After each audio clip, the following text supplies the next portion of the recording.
जय हिंद दोस्तों, जय जवान जय किसान। मेरा नाम है राहुल जवान।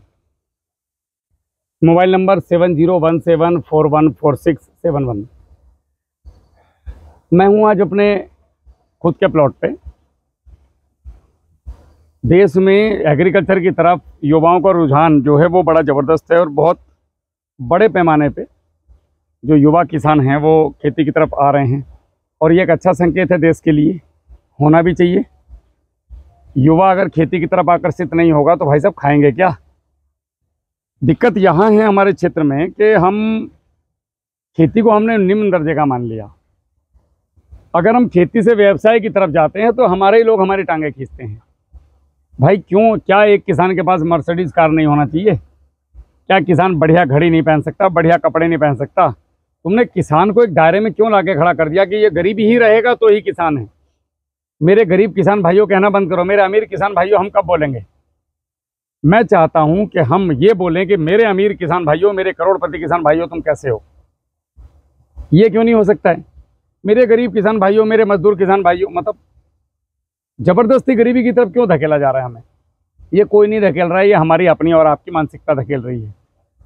अरे भैया, हम तो किसान आदमी, गरीब आदमी। क्यों हम गरीब हैं यार? क्योंकि हम अपने बच्चे को मेरा जो उगाया हुआ उत्पाद है खेत में, जो मैं उगा रहा हूँ, उसको प्रोसेस करना नहीं सिखाते। मतलब मैं टमाटर की खेती कर सकता हूँ, लेकिन टमाटर को पाउडर बना के अगर मेरा बच्चा बेचना चाहे तो मुझे प्रॉब्लम है, मेरी इज्जत खतरे में आ जाती है, मेरा समाज मुझे धिक्कारता है कि क्या बात है यार, तो टमाटर बेचेगा तेरा बच्चा। मैंने तरबूज का खेत लगा दिया और तरबूज के खेत में अगर वो बच्चा बेच रहा है तो तेरा लड़का तरबूज बेच रहा है, बेइज्जती हो रही है। ये जो छोटी मानसिकता हम लोगों के दिमाग में डाल दी गई है कि किसान केवल उगा सकता है, बेच नहीं सकता, और किसान का बच्चा व्यवसाय नहीं कर सकता, नौकरी कर सकता है, व्यवसाय नहीं। ये हम लोगों ने ही अपने बच्चों को गलत तरीके से सिखाया है और इसीलिए हमारे बच्चे अब उस बात को समझ रहे हैं और धीरे धीरे खेती की तरफ बढ़ रहे हैं। समझ के चीज़ों को करो, समझदारी से करो, अच्छे तरीके से करो। इसी कड़ी में एक आज फिर युवा किसान, जैसे परसों गुजरात से कुछ लोग आए थे, आज एक भाई आगरा से आया है, काफ़ी दिन से परेशान थे कि भैया टाइम चाहिए। मैं बोला भाई फ़ोन पे बात कर ले, वीडियो कॉल पे बात कर ले। बोला नहीं, बस मिलना है। ठीक है भैया, आ जा, जैसा भी टूटा फूटा हूँ। तो मैंने फिर उनको बुला लिया। मैं एक बार परिचय कराता हूँ, फिर आगे बढ़ते हैं चर्चा का। तो विषय कुछ होता नहीं है मेरा प्री प्लानिंग। भाई आया और मैं जिस हालत में था उस हालत में चालू हो गए, क्योंकि इसमें ना तो कोई व्यवसाय है, ना कोई बहुत बड़ा कुछ है। जो भी है इस संस्था को चलाने के लिए कहीं से दो पैसे इकट्ठा करने की मुहिम है, वो भी डायरेक्ट किसानों से नहीं है। वो जिस लेवल पे पैसा आ रहा है अपने आप आ जाता है, उसमें कुछ करने की जरूरत नहीं पड़ती। तो मैं भैया आपका एक परिचय दे दीजिए। बिल्कुल, नमस्कार, मेरा नाम केशव लवानिया है। मैं गांव ऊंटगेर, पोस्ट खैरागढ़, जिला आगरा का निवासी हूं और मैं आज यहां पर राहुल भैया के पास कई दिनों से मैं फ़ोन कर रहा था। इनके पास समय नहीं था, लेकिन मैं इनका अभिवादन करता हूं कि इन्होंने मेरे लिए कुछ समय निकाला अपने इतने कीमती समय में। और साथ ही साथ मैं बताऊं कि मेरा मुख्य उद्देश्य यहाँ पे आने का क्या था। मैं एक प्राइवेट कंपनी में जॉब करता हूं और साथ ही साथ मैं सोच रहा हूं कि कहीं ना कहीं जो हमारी ज़रूरतें हैं वो कहीं पूरी नहीं हो पा रही हैं अपनी प्राइवेट इतनी जॉब से। अच्छा, एक बात और कहूँगा, भाई को नंगे पैर दिख रहा होगा तुम्हें, वो ऐसा नहीं है कि वो नंगे पैर वैसे है, वो पानी में गिर गया पीछे तो उसके जूते खराब हो गए इसलिए वो नंगे पैर। कभी सोचो भैया आप चप्पल पहन के खड़े हो, भाई नंगा खड़ा है। तो ऐसे ही इसी कड़ी में मैं भैया की कई दिनों से वीडियो फॉलो कर रहा था, तो मैंने सोचा कि कहीं ना कहीं ऐसा अपने युवा होने के साथ साथ हम अपना जो जोश है ना कहीं ना कहीं खेती में भी दिखाएं। तो मैं एक तरीके से केले की खेती के बारे में जानकारी लेने आया था। हालांकि ये जानकारी मुझे फ़ोन पे भी मिल सकती है, लेकिन मेरा मिलने का मन था। हालांकि कई ऐसे किसान होंगे देश भर से जो भैया से मिलना चाह रहे होंगे, लेकिन मैं ये घर से ये सोच के आया था भैया से मिल के ये बोलूँगा। तो वो यहाँ आके मालूम पड़ा है कि ये चीज़ें मैं फ़ोन पर भी कर सकता था, लेकिन भैया का समय बच रहा था। लेकिन आगामी समय में मैं कहीं ना कहीं आपसे वीडियो के माध्यम से या कहीं ना कहीं फ़ोन के माध्यम से भी जुड़ूंगा। नहीं, आप आइए, आप लोगों का। अभी हम क्या करेंगे, अगले 1-2 महीने के बाद जी एक दिन रखा करेंगे। जी, हाँ वो जरूर, रोज जैसे कल अभी मैं 2 दिन मुझे घर आए हुए हैं और मैं 20 दिन में घर आया हूँ। झारखंड गया था, बिहार गया था, तो 2 दिन से मैं लगातार 2 दिन से लोग आ रहे हैं। मैं घर में बेसिक काम नहीं कर पाया। बिल्कुल बिल्कुल बिल्कुल, मैं भी समझ रहा हूँ वो चीजें। कल पिताजी की दवाई आई थी, बस उसमें भी परसों गुजरात से लोग आ गए थे, मतलब अभी वो समय नहीं मिल पाया घर पे बैठने का 10 मिनट भी। जी। तो फिर आज आप आ गए, आपको मना करता तो आपको बुरा लगता। नहीं, भैया नहीं। ठीक है, जैसा भी हूँ आ जाओ। तो क्या है, मैं कोई सेलिब्रिटी तो हूँ नहीं कि मुझे बहुत बड़ा मेकअप करना है आने के लिए। बिल्कुल बिल्कुल बिल्कुल, सही बात है। नहीं, आप जैसे भूखे हैं साथ में खड़े हैं। बिल्कुल, आप जैसे थे जैसे ही मिले हैं, और कोई इसमें वो नहीं है। तो आज मेरा ये था कि हम इसके एक सेशन रखा करेंगे। जी, महीने में 1 दिन या 2 दिन, जिसको जहां से आना है पूरे भारत से आओ, बिल्कुल मिलो, अपने प्रश्न पूछो, और भैया अपने सवालों का जवाब लेकर के अपना चले जाओ। बिल्कुल, जो आपकी एनर्जी है वो किसी दूसरी जगह लाभ, किसानों के लाभ के लिए। अगर रोज मान लिया, सपोज करो कि हम अगर किसी वजह से रोज ही इन कामों में बिजी हो जाएं, तो फिर प्रैक्टिकल कब करेंगे। बिल्कुल बिल्कुल, और फिर हमारी जो चीज है ना, हमारे लिए जो आप काम कर रहे हैं ना निस्वार्थ, वो चीजें नहीं हो पाएंगी। सवाल लगता है कि राहुल भैया फलानी बीमारी आ गई, क्या करूं। हाँ, तो उस क्या करूं के पीछे अगर राहुल भैया रोज घूमते रहेगा तो रिसर्च कब करेगा और सोचेगा कब और काम कब करेगा। बिल्कुल बिल्कुल। तो यहाँ ये जो काम है जो मैं कर रहा हूँ, ये इतना आसान नहीं है। लोगों को लगता है कि बहुत आसान काम है, टांग खींचने वालों को भी लगता है कि बहुत आसान है। खैर, टांग खींचने वाले तो जरूरी होने चाहिए। अगर आपको लोगों ने गालियां दे रहे हैं, वो कर रहे हैं, तो ये इससे पता चलता है कि कितने लोग आप सही काम कर रहे हो, कितने लोगों को प्रॉब्लम हो रही है। अच्छा, प्रॉब्लम किसान को कभी नहीं होती किसान के हितैषी को कभी इस चीज से प्रॉब्लम नहीं होती। जो व्यवसाय में उतर गए उन लोगों को तुम्हारी वीडियो से, तुम्हारी भाषा से, तुम्हारी सब चीज से दिक्कत हो। बिल्कुल, मैंने भी ये चीजें देखी हैं। कभी भी आप देख लेना, जो कमेंट आते हैं, कमेंट्स के डिस्क्रिप्शन में चले जाओ, वो या तो डीलर मिलेगा, हाँ, या किसी कंपनी का रिप्रेजेंटेटिव है, या वो खुद के कुछ प्रोडक्ट बेचता है, वही उंगली करेगा। वरना सीधा सादा किसान तो बोलता भैया आप जो कर रहे हो मजा आ गया मेरा। बिल्कुल बिल्कुल, मेरे पास हजारों वीडियो, हजारों स्क्रीनशॉट पड़े हैं। मैंने भी लाभ लिया है आपके इन चीजों से। हाँ, जो ये साबित करते हैं कि भाई नहीं, ये किसान कार्यशाला की जो टीम है बढ़िया काम कर रही है। बिल्कुल। और दूसरी बात यार, मैं किसी को दिखाने के लिए काम नहीं कर रहा। वो जो मुझे किसी को शो नहीं करना कि मैं बहुत बड़ा काम कर रहा हूँ, या मुझे ये काम करने में मजा आ रहा है, बात खत्म। वो तो मैंने आपके यहाँ पे देख के आपको इतने आधा घंटा 1 घंटे से देख रहा हूँ, तो वो मैं महसूस कर पा रहा हूँ। मुझे आनंद आ रहा है इस काम को करने में। आप इधर आ जाओ। जी, आराम से खड़े रहोगे। तो मुझे इस काम को करने में आनंद आ रहा है। जितने आनंद में आएगा बंद कर दूंगा। बिल्कुल, मैंने कोई लिखित में थोड़ी ले रखा किसी से, क्या पैसे लेकर खा लिए, जिंदगी भर ये काम करूंगा। सही है। ज्यादा उंगली करने छोड़ दूंगा। क्यों नहीं, किसानों के लिए फिर कहीं ना कहीं ये चीज सोचना पड़ेगा ना किसानों को ये बात। हाँ, साथ भी तो आना पड़ेगा। फिर बिल्कुल आना पड़ेगा। अगर आप किसी के लिए काम कर रहे हो, अगर वो आदमी आपके साथ नहीं खड़ा, आवाज में आवाज नहीं मिला रहा है, तो फिर कोई मतलब नहीं है। गड़बड़ है ना। बिल्कुल गड़बड़। तो फिर मुझे अपनी जिंदगी जीनी चाहिए। मुझे मतलब मेरे जैसे जितने भी लोग काम कर रहे हैं, ऐसा नहीं है कि मैं ही कर रहा हूँ। मैं हजारों वीडियो में बोल चुका हूँ, शायद ये उनको समझ में नहीं आती जो लोग जबरदस्ती टांग खींचते हैं। हजारों लोग काम कर रहे हैं। कोई रासायनिक पे काम कर रहा है, कोई ऑर्गेनिक पे काम कर रहा है, कोई अपने अपने स्तर से लोग बता रहे हैं, जितना जिसको बता सकते हैं। लेकिन जो सुविधा मैंने चालू की है वो किसी के पास नहीं है। एक फोन या मैसेज करो, आपका समस्या का समाधान, वो भी बिना पैसे। अभी एक बंदे का फोन आया था देवरिया से, वो हैरान रह गए, बोले आप पूरे साल हमें गाइडलाइन देंगे, पैसे नहीं लेंगे। अगर नहीं तो फिर आपको क्या फायदा। बोले तेरी समस्या बाहर कीजिए भाई। तो अभी आपके सवाल। हाँ, मेरे कुछ सवाल हैं जो मैं सोच के आया हूँ आपसे पूछने के लिए। हालांकि ये फोन पे भी हो सकता है, लेकिन मैं ये सोच रहा कि डायरेक्ट नहीं, बिल्कुल डायरेक्ट सामने पूछो एकदम। कोई वीडियो में कटने लगेगा कुछ नहीं। बिल्कुल बिंदास होकर पूछो। जो तुम्हारे सवाल हैं वो हजारों युवाओं के सवाल हैं। बिल्कुल। हाँ, अच्छा, मुझे एक चीज और बताओ, खेती में आने का निर्णय क्यों लिया। खेती में ऐसा है कि इस समय जो चीजें देखी जा रही है ना, जैसे मैं प्राइवेट जॉब में हूँ इस समय, तो मैं जो मार्केट का इस समय हाल देख रहा हूँ, जैसे अभी आपने बताया कि टांग खींचने वाली बात, तो ये चीजें देख रहा हूँ, तो कहीं ना कहीं ऐसा लग रहा है ये चीजें कहीं ना कहीं हमें जो विरासत में मिली है ना, उनको भी हमें यूज करें। जैसे अब खेती हमें विरासत में मिली, हमारे पिताजी हैं वो वही खेती पारंपरिक खेती करते आ रहे हैं, तो उनसे लाभ नहीं मिल रहा है, इतना बड़ा लाभ नहीं मिल रहा है जो होना चाहिए। जैसे आपके देख रहे हैं, हम कई चीजों को देख रहे हैं, ठीक है।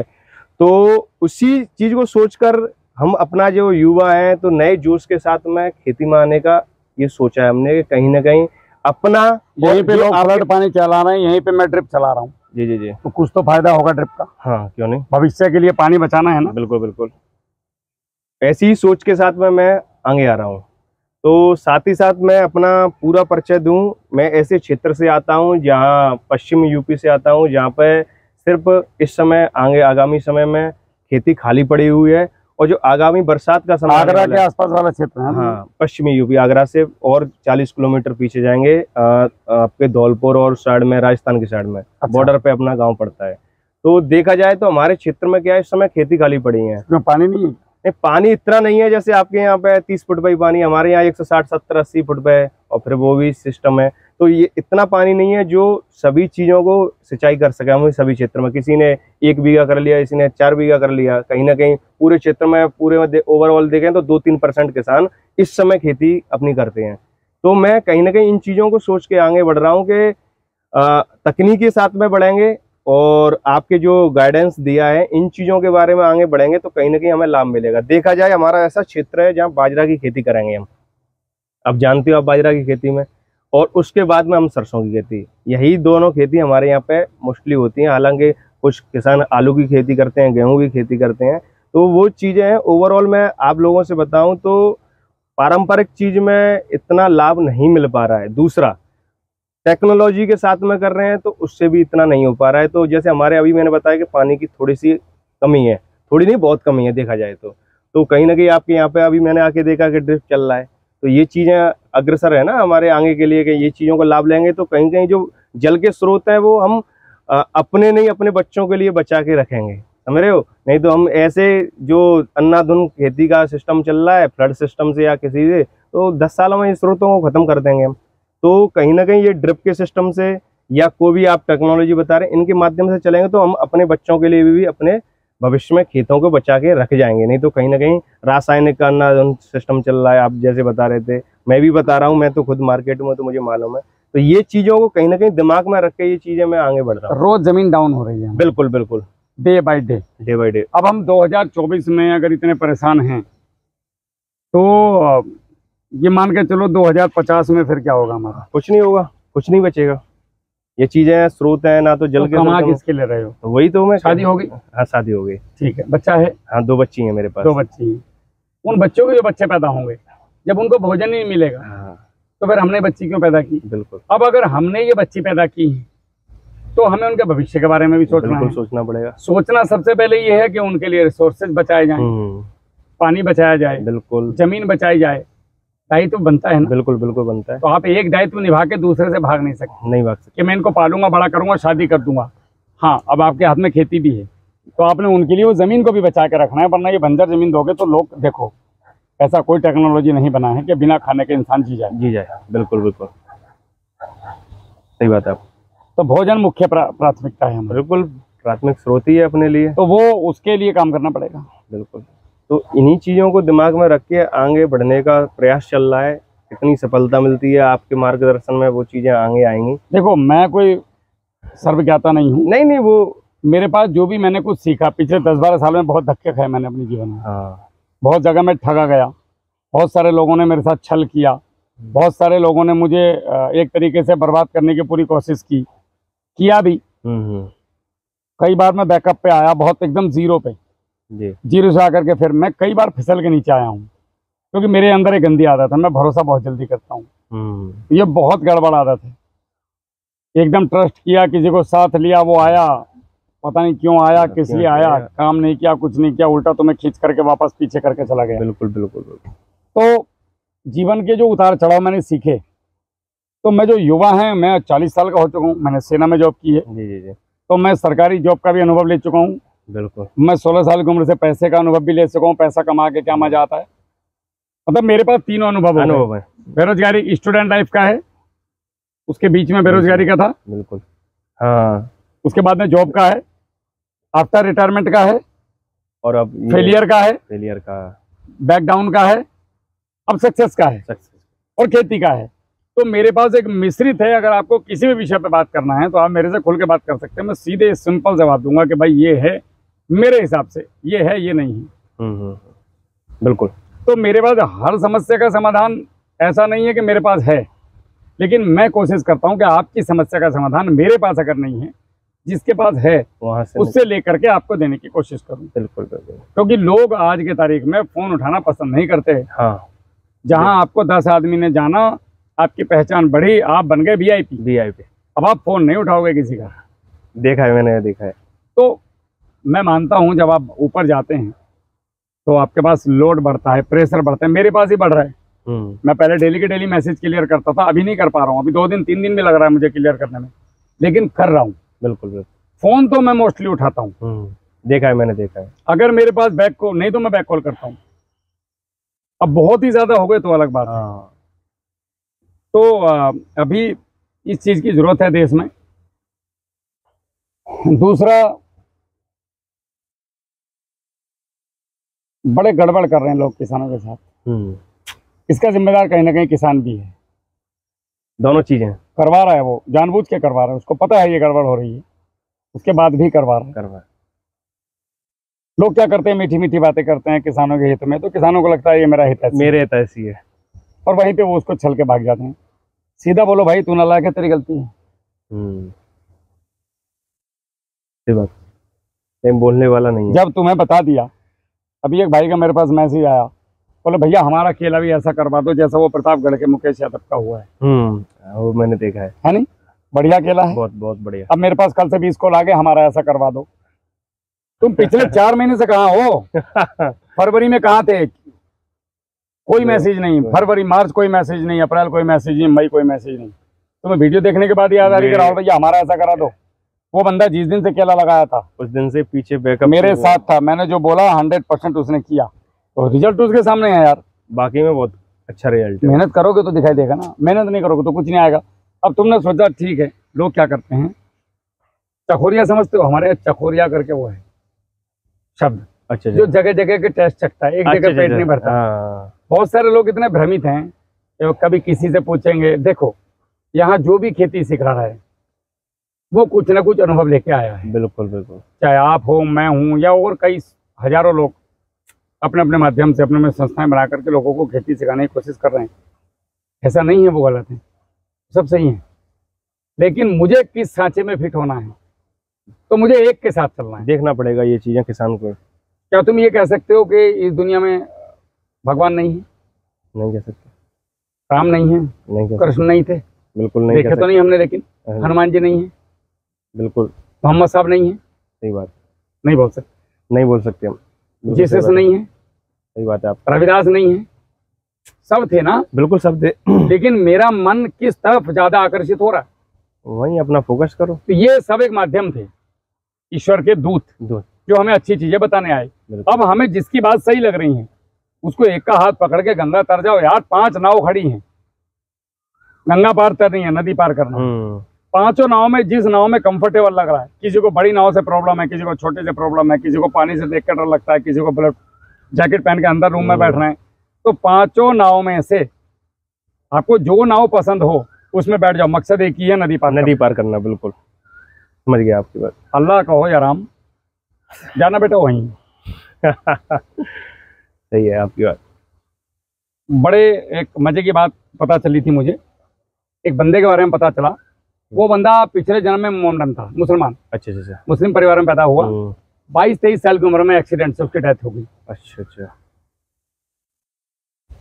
अगले जन्म में वो बंदा वो बता रहा था कि मैं 10-12 साल भूत बन के रहा। यही रोड पे ही घूमते रहे। एक और था उसका कोई पार्टनर। अच्छा। यार हमारे लिए भी, हम चाय पीने रुके थे वहां पे। ये एग्जैक्ट याद नहीं आ रहा किस जगह का केस है। तो वो पास में मंदिर था बहुत खूबसूरत, हम उस मंदिर में चले गए। उस मंदिर का पुजारी था वही बंदा, उसका नाम अमित है। इस जन्म में पांडे जी हैं, पंडित जी हैं। पिछले जन्म में मोमडन था उसको। और क्या हुआ कि वो बोला कि सर जैसे ही मेरा अचानक से एक औरत सामने आई और मैं खिंचा चला गया, उसके अंडे में जाके बंद हो गया मैं। अच्छा। हवा तो था, मैं हवा थे, हम लोग हवा होते हैं। तो भूत ऐसे वाले नहीं थे कि हम किसी को तंग कर रहे हैं, चढ़ा रहे हैं, कुछ ऐसा जो भी वो बोल रहा था। मैं इसकी सत्यता की पुष्टि नहीं करता, वो कितना सच बोल रहा है तो वो जानता है। और जो उसने बताया मैं उन्हीं शब्दों में बता रहा हूँ। नमाज पढ़ता था बढ़िया, मस्जिद में जाता था, सब कुछ करता था। डेथ हो गई, पेट में गया। अगले जन्म में अमित बन के पैदा हुआ और अभी हनुमान जी के मंदिर का पुजारी है। अब साला मेरे को ये बताओ यहाँ कहाँ हिंदू मुसलमान आ गया? इसका मतलब क्या है? हम जबरदस्ती में लड़ रहे हैं। ऊपर ऐसा कोई सिस्टम नहीं है, ये हमने बना दिया। एक दूसरे को नाम दे दिए। जो भी आदमी ऊपर हाथ करके दुआ मांग रहा है, वो किसी भी मजहब का हो, किसी भी धर्म का हो, वो उसी ईश्वर को पूछता है। वो एक ही ईश्वर है, वो निराकार है, उसका कोई आकार नहीं। वो हजारों रूप में है और न कहीं नहीं है। कहीं वो शिवलिंग के रूप में है, कहीं केदार के रूप में है, कहीं महाकाल के रूप में है, कहीं अयोध्या में राम के रूप में है, कहीं श्री कृष्ण के रूप में है। बिल्कुल बिल्कुल। हम लोग क्या करते हैं, अपनी चीजों को जबरदस्ती थोपते हैं। थोप दे रहे हैं। मत थोपो यार। वैसे ही कृषि की पद्धति है, सबकी पद्धति बढ़िया है। तुम्हें किसकी पद्धति पकड़ के पार होना है, एक का पकड़ लो ना यार। बिल्कुल बिल्कुल। अच्छा तुम मुझे एक चीज बताओ, तुम सुबह उठो मंदिर में जाओ, 10 बजे मस्जिद में जाओ, 11 बजे गिरजाघर में जाओ, क्या कभी कुछ हासिल होगा? नहीं होगा। क्योंकि आप एक को फॉलो ही नहीं कर रहे हो। बिल्कुल। दूध की प्रकृति अलग है, दही की प्रकृति अलग है, पनीर की प्रकृति अलग है, भले ही वो सब दूध से बन रहे हो। दूध के लस्सी की प्रकृति अलग है। बिल्कुल। खट्टे छाछ की प्रकृति अलग है, मीठे छाछ की प्रकृति अलग है, क्रीम वाले दूध की प्रकृति अलग है, बिना क्रीम के दूध की। लेकिन बने कहाँ से? एक दूध से। तो ये सब एक ही ईश्वर से पैदा हुए हैं, सब अलग अलग हैं लेकिन सब एक हैं। बिल्कुल। ये हमारे रास्ते हैं, मंजिल एक ही है, गंगा पार करनी, कोई भी एक नाव पकड़ के कर जाओ। ऐसे ही खेती में है, हम सब का मकसद ये है कि आप लोगों की खेती बढ़िया हो। स्पेशली मैं तो यही मोटिव लेके आया हूँ कि मैं क्या योगदान दे सकता हूँ लोगों की खेती में, क्या कंट्रीब्यूशन करूं कि किसानों का भला हो। साथ में हम जो ये संस्था चला रहे हैं, तो भाई हमें भी 2 पैसे की जरूरत है। बिल्कुल बिल्कुल। सीधी सी बात है। बिना दान पात्र के मंदिर में पुजारी नहीं टिका करते। नहीं टिके। सोचने वाली बात है, कहाँ से टिकेगा?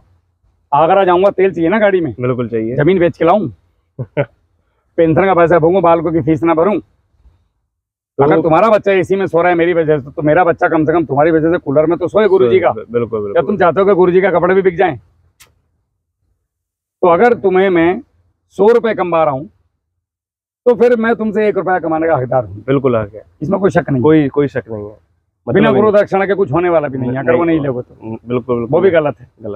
तो ये सारी चीजों के हैं। अच्छा मैंने इन चीजों पे ध्यान देना बंद कर दिया। कौन क्या बोल रहा है ये मैं शुरू से नहीं सुनता हूँ। मुझे अपने काम की धुन है। आप मुझे चुप नहीं करा सकते, बाकी जो आपका मन करो वो मेरे साथ कर सकते। सही बात है, मैं हमेशा बोलूंगा, साथ में भी आऊंगा, लेकिन सही समय पर बोलूंगा। बिल्कुल बिल्कुल। कई चीजों को बोलने का समय आता है। मेरे मन में बहुत सारी चीजें हैं, उनका भी समय आएगा। समय होता है। अभी तुमने सुना होगा मेरे विचार, वो मैं भी नहीं बता सकता। नहीं बता सकते। तो क्या अगर मैं करोड़ों रुपया कमाऊंगा तो वो सही होगा कि गलत? बिल्कुल सही। मेरी जो प्लानिंग है बहुत जबरदस्त। ऐसी प्लानिंग किसी ने की भारत में आज तक? अभी तक मैंने नहीं देखा। नहीं सुना होगा ना? नहीं देखा। बस तो ये प्लानिंग है मेरी कि भैया इतना पैसा कमा के क्या करना है। मतलब पीढ़ियां याद रखें यार। हाँ क्या बंदा था, मतलब जबरदस्त यार, मजा आ गया। क्या लेके जाते हैं ऊपर, क्या है? बस यही है, ये इसी चीज को लेके अगले 200 साल तक लोग याद रखें कि यार क्या बंदा पैदा हुआ, साला क्या माइंड, मतलब किसानों के लिए वो कर गया जो कभी किसी ने सोचा नहीं था। तो इनके लिए दिमाग को शांत रखना जरूरी है। आप अगर छोटी छोटी चीजों में लोगों से झगड़ोगे, लड़ाई करोगे, भाई आप समाज में हैं, यहाँ पे हर विचारधारा के लोग हैं। बिल्कुल।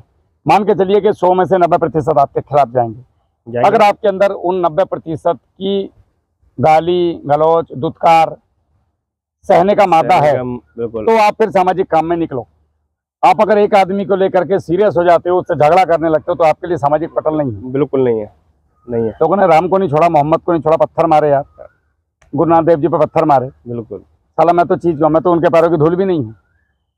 क्यों? सही बात है आपकी। वो तो ईश्वर थे, मैं तो कीड़ा मकोड़ा हूँ। तो ये समाज है, ये समाज तो कहीं ना कहीं रहेगा। मेन है कि तुम्हारा एम अगर अच्छा है। जैसे मैं जब स्टार्ट हुआ था तो 19 लोग आए थे, उनमें से 3 बचे थे। अच्छा। और आज तुम यहाँ खड़े हो तो कुछ तो मेरे अंदर होगा, या इस संस्था में होगा, किसान कार्यशाला में, जो तुम यहाँ तक आए। बिल्कुल। वरना क्यों आते? 400 किलोमीटर दूर से खींचे चले आ रहे हो, दिन रात भर ट्रेन में सफर किया, बस में बैठे यहाँ पहुंचे, तो कुछ तो है। बिल्कुल है। तो जो रियलिटी है वही लेके जाओ। लोग एक्चुअली क्या है कि ज्यादा दिन अपनी कांचली में रह नहीं पाते। आप किसी भी आदमी को ऑब्जर्व कर लो, 1000 दिन आप उसको ऑब्जर्व करो। 1000 दिन, 1000 दिन के बाद हमें वास्तविक रूप में आ जाएगा। अब मुझे 1000 तो छोड़ो, लगभग कैमरे के सामने आए 20 से जोड़ लो, 20, 21, 22, 23, 5वां साल चल रहा है। 5 साल में कितने दिन हो गए? वही है 1500 से ऊपर हो गए। 15। तो आप अपनी प्रवृत्ति से कभी छिप भी नहीं सकते। बिल्कुल बिल्कुल।